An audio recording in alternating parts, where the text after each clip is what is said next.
Meus irmãos, a paz do Senhor Jesus, estamos aqui para mais uma aula de escatologia bíblica. Nesta feita nós iremos dar continuidade às teorias sobre esse evento escatológico que é o arrebatamento da igreja. Nesta feita nós iremos falar sobre os pós-tribulacionistas. Queremos ler aqui em 1 Coríntios, no capítulo 15, versículos 51 e o 52. Eis aqui vos digo um mistério. Na verdade, nem todos dormiremos, mas todos seremos transformados.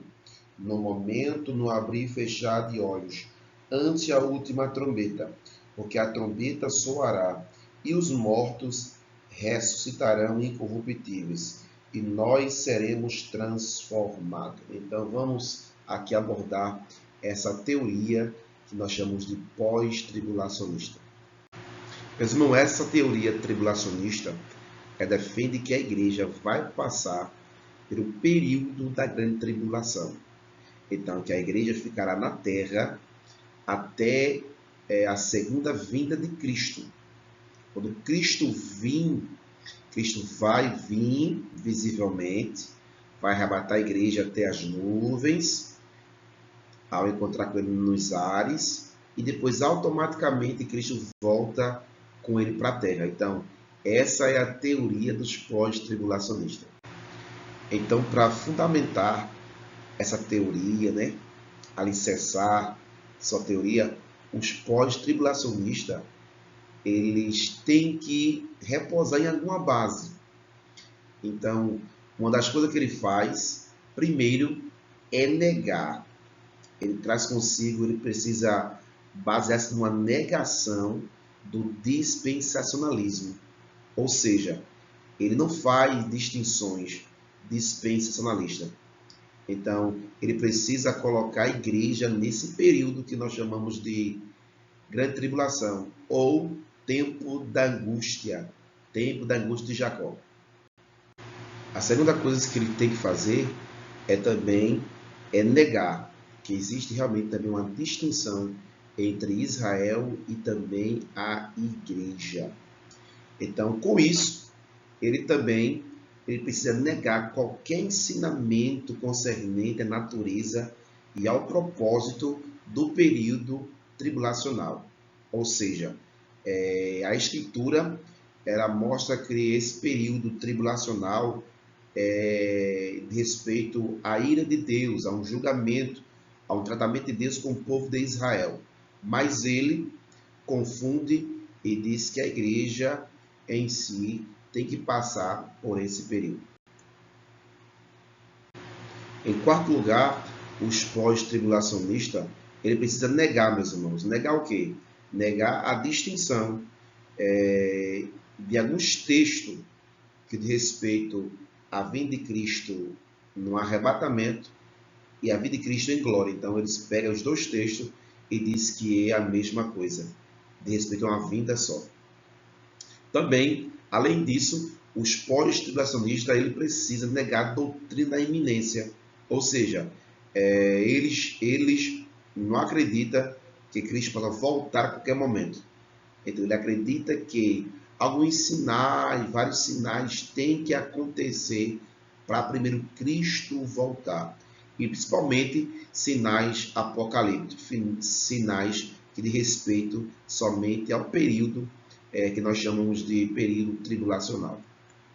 Também os pós-tribulacionistas, se você observar, ele também, em sexto ponto aí, eu coloquei que eles precisam negar qualquer cumprimento profético de Daniel 9, 24, 27, que fala a respeito das 70 semanas. Também, por sua vez, ele pega textos que diz respeito ao povo de Israel, como Mateus capítulo 13, Mateus 24 e Mateus 25, e ele coloca esse texto e aplica para a igreja, para o período da igreja aqui na terra. Então, o primeiro argumento que o pós-tribulacionista ele utiliza é um argumento histórico. Então, ele diz que a teoria pós-tribulacionista ela é mais antiga. ela tem fundamento apostólico. Nossos pais da fé acreditavam nessa doutrina. E o pré-tribulacionista, essa teoria, ela é muito nova. Então, ela não tem nem 200 anos, como eles acreditam. E por isso, ele diz que o pós-tribulacionista, ele tem mais base apostólica. Ele tem mais firmeza nessa sua teoria. Agora, dando uma resposta ao argumento do pós-tribulacionista, né, que é um argumento histórico, em dizer que o pós-tribulacionista é mais antigo do que o pré-tribulacionista e que eles têm realmente uma base mais apostólica. Nossos pais na fé defendiam essa teoria, então ele utiliza esse argumento. Então, nós poderíamos dizer que a gente poderia aceitar, por exemplo, a doutrina da justificação. Por quê? Porque ela não foi claramente até a reforma. Então, foi com a reforma protestante que essa doutrina ganhou um valor, um peso, uma explicação muito boa. Então, a incapacidade de discernir o ensinamento da Escritura não anula o ensinamento. Então, quem tem mais coerência em argumentação é o pré-tribulacionismo. Outra resposta aos pós-tribulacionismo é o seguinte, com base na história. Então, se nós seguimos a história, nós vamos ver que a igreja primitiva ela vivia à luz de uma crença de iminente retorno de Cristo. Então, observe que eles acreditavam que Cristo poderia voltar a qualquer momento. Então, também com base na história, nós mostramos aí a iminência do arrebatamento. Então, eu poderia usar a história para comprovar. Então, esse argumento que os pós se utilizam, né, é um argumento muito fraco, pois se nós usarmos a história da igreja primitiva, nós temos aí o peso da evidência que favorece a visão pré-tribulacionista. Então, os nossos pais na fé acreditavam na iminência da volta de Jesus. Outra questão que a gente pode também levantar aqui para argumentar e dar resposta à argumentação histórica é que durante várias eras da igreja aqui na Terra houve muita controvérsia doutrinária, muitos debates, discussão, revisão e formulação, né, ocorreu, até que chegou um período de uma maior aceitação. Então hoje o pré-tribulacionista, né, ele é majoritário. Então nós somos majoritários. Então muitos os nossos pais na fé, muitos cristãos hoje, né, muitos teólogos defendem um arrebatamento pré-tribulacional. Então, o segundo argumento dos pós é que ele argumenta contra a iminência. Então, para ele, Jesus não pode voltar a qualquer momento. Então, eles esperam sinais, né? E principalmente sinais num período tribulacional. Então, ele espera que os selos sejam abertos, ele espera que as trombetas sejam abertas, ele espera que a apostasia apareça. Enfim, eles buscam sinais. Então, todos os sinais apocalípticos têm que estar em evidência para Cristo retornar e arrebatar a igreja. Agora, refutando esse argumento que é contra a iminência, então a Bíblia mostra, a Bíblia ensina, meus irmãos, a iminência da volta de Cristo. Então, se você ler João 14:2, você pode ver que Jesus disse que viria e levaria os seus discípulos para onde para onde estivesse, que ele estivesse também. Em Coríntios, no capítulo 1, versículo 7, você vai ver que aparece aí também uma referência bíblica a respeito da volta de Jesus. O apóstolo Paulo escrevendo uma carta a Coríntios, ele diz: de maneira nenhuma vos dou-vos falta, esperando a manifestação do nosso Senhor Jesus Cristo. Então, cada versículo que está aí, eu vou deixar aí os versículos que mostram essa iminência da volta de Jesus de Nazaré. Então, lá em Filipenses 3, 20 e 21, Tessalonicenses 1, 9 e 10, 4, 16, 17, 5 e 9, 4. Jesus vê como um ladrão. Tiago 8 e 9. Apocalipse 3 e 10. Então, observe que nesse versículo, né, sempre a expressão, eis que cedo eu venho, eis que eu venho sem demora. Então, tudo isso aí aponta para uma eminência da volta de Jesus. A terceira argumentação do pós-tribulacionista é defender que a igreja tem uma promessa de tribulação. Então, para eles, eles baseiam que a igreja tem que passar tribulação. Ele utiliza alguns textos bíblicos. Esses textos bíblicos são dirigidos ao povo de Israel e ele coloca a igreja. Ele coloca esse texto bíblico de tribulação para a igreja do Senhor Jesus. Então ele utiliza Lucas 23, 27 a 31, Mateus 24, 9 a 11, Marcos 13, 9 a 13. Então, todas essas versículos aí de respeito ao povo de Israel, no período da grande tribulação, mas ele aponta para a igreja para basear a sua argumentação. Também ele utiliza João capítulo 15, versículo 18, 19, João 16, 1, 2 e 33. Então, para ele, esses textos bíblicos são dirigidos à igreja do Senhor. Então, a igreja não pode ser arrebatada, tá certo? Antes que passe por uma tribulação. Então, todos esses versículos, texto bíblico, de respeito à igreja do Senhor. Então, ela tem que passar segundo essa teoria. Mas vamos ver aqui alguma argumentação a respeito da confusão que eles fazem da grande tribulação e também de uma tribulação que não é técnica, uma tribulação que é técnica e profética. Aí, dando resposta agora a essa argumentação no que diz respeito que a igreja passará, tem promessa, né, de grande tribulação, a primeira resposta é essa, que muitos textos bíblicos se referem a Israel, que passará por uma purificação até adentrar no que nós chamamos de um período de milênio. Então, eles pegam esses textos bíblicos, não faz distinção entre Israel e a igreja e aplica-se para a igreja. Mas o texto, enfim, está falando para a nação de Israel.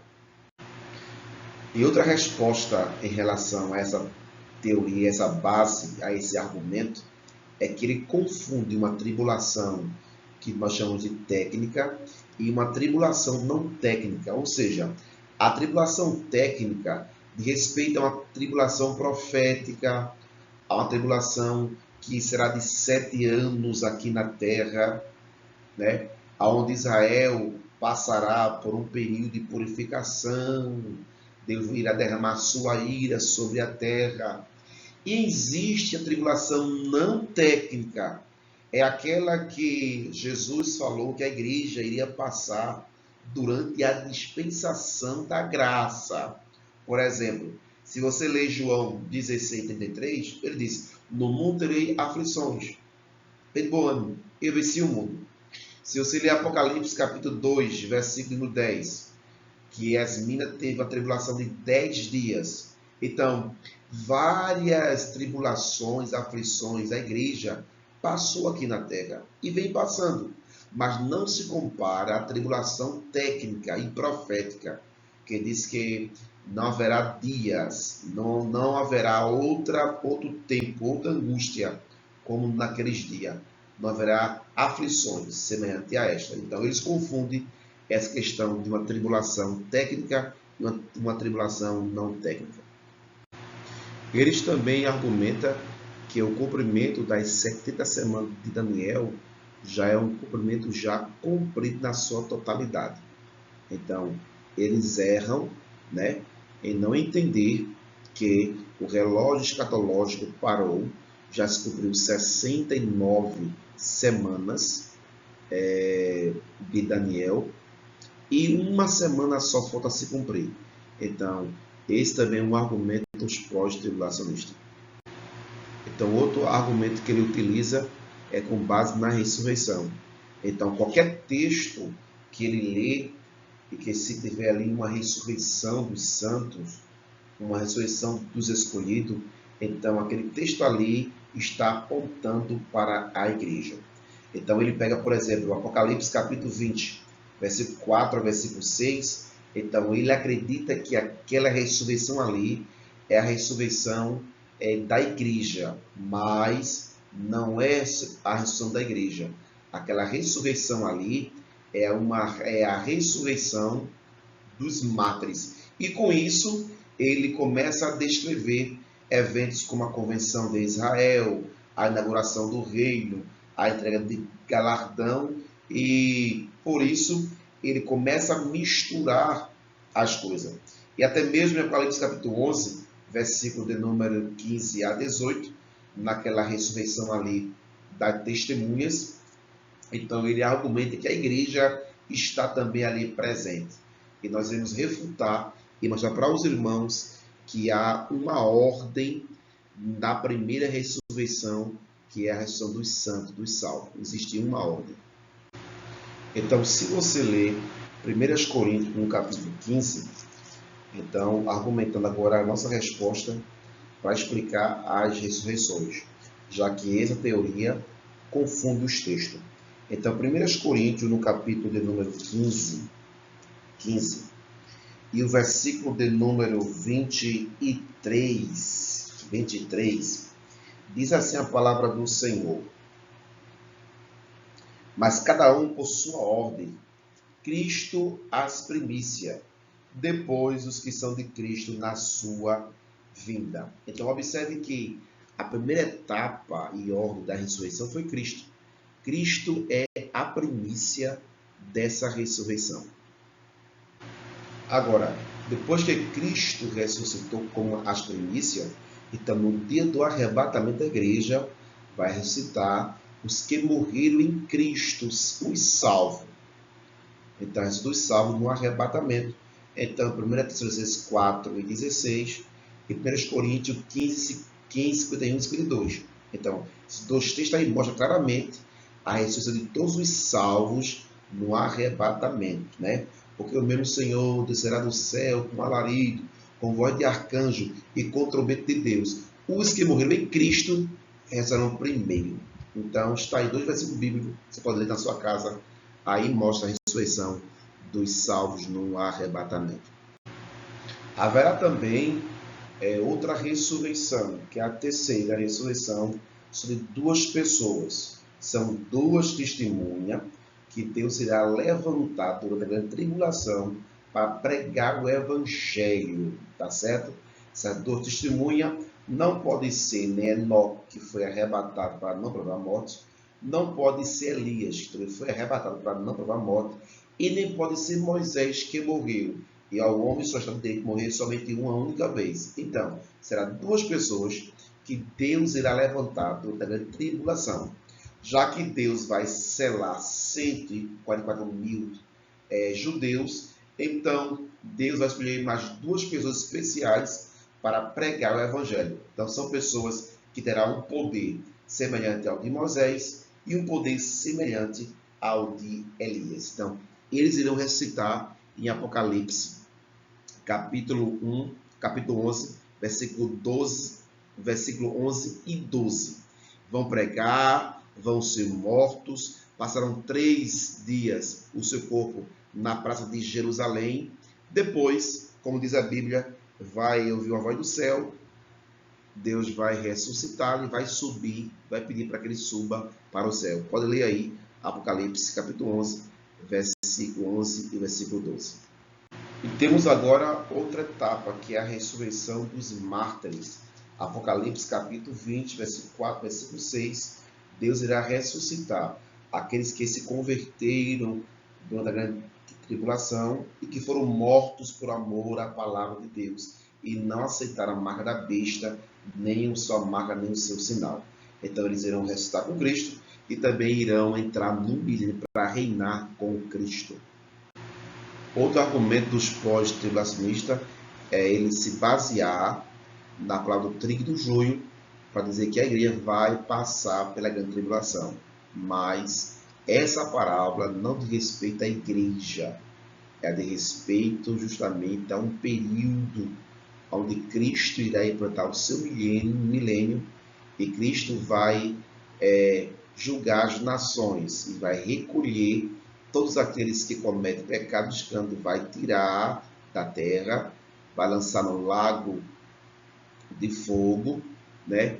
E Cristo vai permitir que o trigo vá para o seu celeiro, entre no milênio, para desfrutar das benesses que Cristo preparou, principalmente o povo de Israel. Então, o trigo aí faz uma referência ao povo de Israel e não à igreja do Senhor. Enfim, essa foi a nossa aula sobre a teoria do pós-tribulacionista. Então vamos orar, agradecer a Deus por este momento. Pai de amor, Santo Deus, obrigado, Pai, pela tua palavra que é santa, que é pura, a tua palavra que esclarece, Senhor, que terás dúvida. Acredito que os teus filhos que tinham dúvida, Pai, a respeito que o Senhor irá arrebatar a igreja, antes, no meio, ó Pai, e após.